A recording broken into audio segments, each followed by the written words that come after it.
Hello, this is another part of composting, which is slightly different to using a normal compost bin. Everything that goes into a normal compost bin can go into one of these, and this is called a hot bin. There are lots of different types of hot bins with different advantages.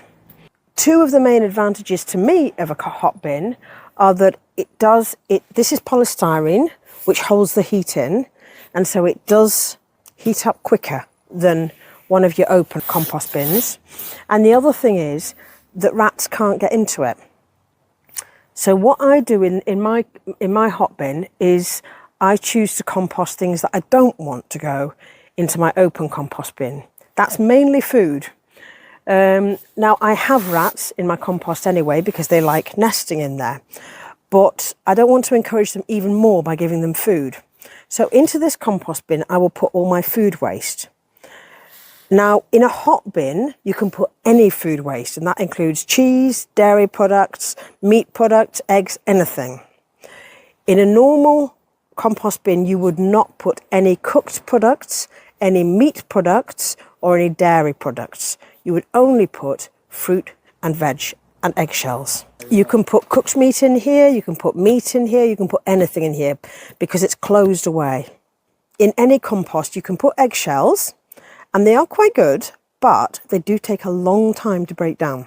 You might prefer to keep them and use them separately for something like discouraging slugs, putting them around plants. But you can put them in, and that's fine. You can put banana skins in. Now, what I do with my banana skins is during the winter, I put the banana skins in my compost or my hot bin. And during the summer, I keep my banana skins because they help to ripen my tomatoes, because they produce a gas which helps to ripen tomatoes. So they're fine to put in compost anytime. The other thing that I put in my hot bin is that I have a cat, and we use a cat litter that is compostable cat litter, and it's clumping. What that means is that when the cat wheezes, it produces a clump that's wet sawdust. And that is compostable. I don't put the cat poo in, just the cat wee. And because it's wee, it's very high in nitrogen, and that helps to break things down. So into my hot bin, this is what I do, and everybody does different things, but I put this, which is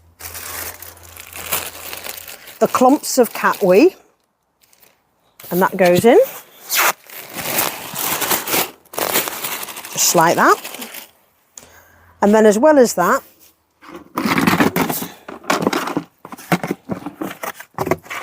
I put my fruit and veg waste.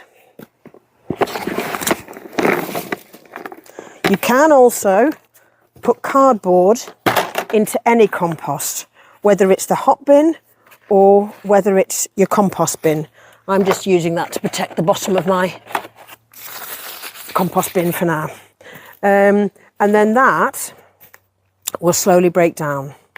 And what I found that produces at the end of when it's broken down, you'll have to come around here for this, I'm afraid.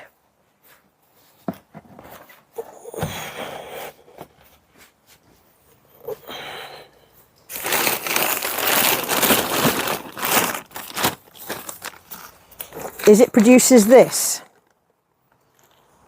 which is a bit like a sawdust, but it's a sawdust with lots of goodness in it because it's got all my fruit and veg in as well, and it's got the cat wee in it.